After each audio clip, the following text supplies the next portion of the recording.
Halo, salam bertaleli dari kelas A5 PBI.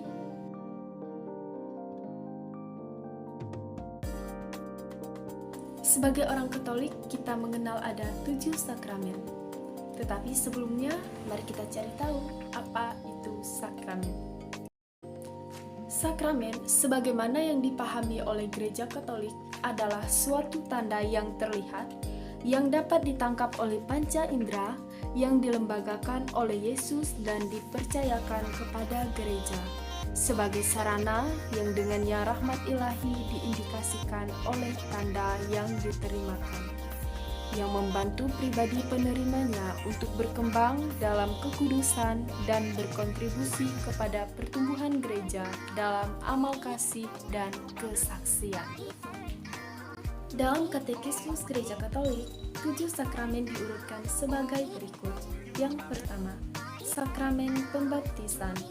Yang kedua, sakramen penguatan, juga disebut krisma. Yang ketiga, sakramen ekaristi. Yang keempat, sakramen rekonsiliasi, umumnya disebut pengakuan dosa. Yang kelima, pengurapan orang sakit. Yang keenam, sakramen imamat. Yang ketujuh, sakramen pernikahan. Dalam Gereja Katolik ada istilah inisiasi. Inisiasi adalah kosakata yang diambil dari bahasa Latin initiare, yang berarti memasuki atau menerima seseorang ke dalam suatu kelompok. Dari arti katanya, inisiasi ini mengandung 2 unsur gerakan. Yang pertama, seseorang masuk ke dalam kelompok tertentu. Yang kedua, kelompok tersebut menerima seseorang itu ke dalamnya. Oleh karena itu, inisiasi ini tidak bisa dilakukan oleh satu orang saja, selalu mengandalkan 2 orang atau 2 belah pihak untuk saling menerima. Dalam tradisi Gereja Katolik sendiri, proses inisiasi ini terjadi ketika seseorang menerima sakramen baptis, sakramen krisma, dan sakramen ekaristi pada pertama kalinya atau yang biasa disebut sambut baru. Sakramen inisiasi yang pertama yaitu sakramen baptis. Sakramen baptis adalah sakramen yang mendasar dalam inisiasi Kristiani. Sakramen ini dilayankan dengan cara menyelamkan si penerima ke dalam air atau dengan memercikkan air ke atas kepala si penerima dengan menyebutkan dalam nama Bapa dan Putra dan Roh Kudus, seperti pada Matius bab 28 ayat 19. Sakramen yang kedua, sakramen ekaristi.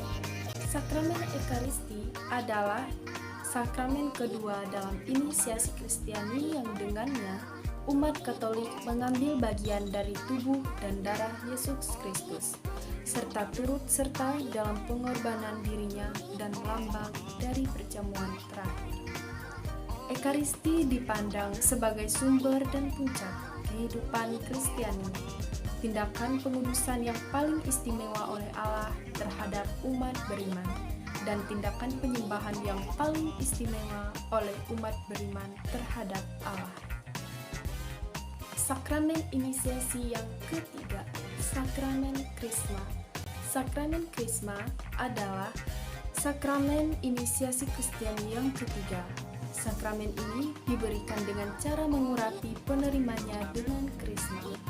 Krisma adalah minyak yang telah dicampur sejenis balsam yang memberikan aroma khas yang menunjukkan bahwa karunia Roh Kudus menandai si penerima seperti sebuah mata.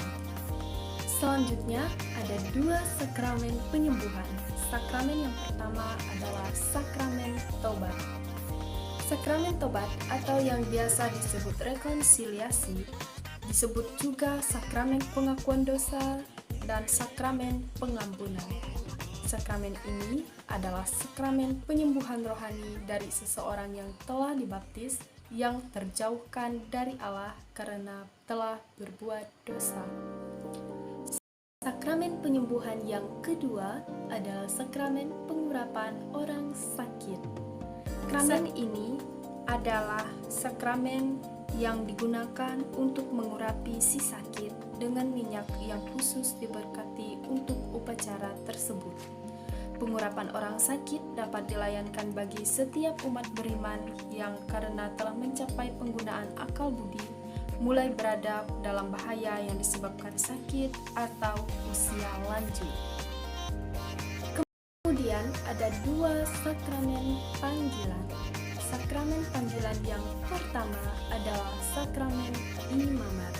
Sakramen imamat atau sakramen pengkadisan adalah sakramen yang dengannya seseorang menjadi seorang uskup, imam, atau diakon, sehingga penerima sakramen ini dibaktikan sebagai citra Kristus.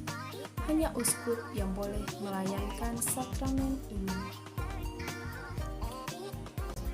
Kemudian sakramen panggilan yang kedua, yaitu sakramen pernikahan atau perkawinan.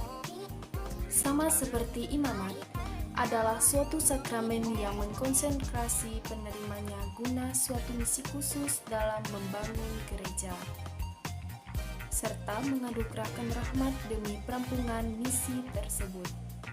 Sakramen ini yang dipandang sebagai suatu tanda cinta kasih yang menyatukan Kristus dengan gereja, menetapkan di antara kedua pasangan suatu ikatan yang bersifat permanen dan eksklusif yang dimateraikan oleh Allah dan tidak dapat diceraikan oleh manusia. Demikianlah ketujuh sakramen yang ada dalam gereja yang hendaknya dipahami oleh seluruh umat Katolik. Saya Lamberta Lewi, salam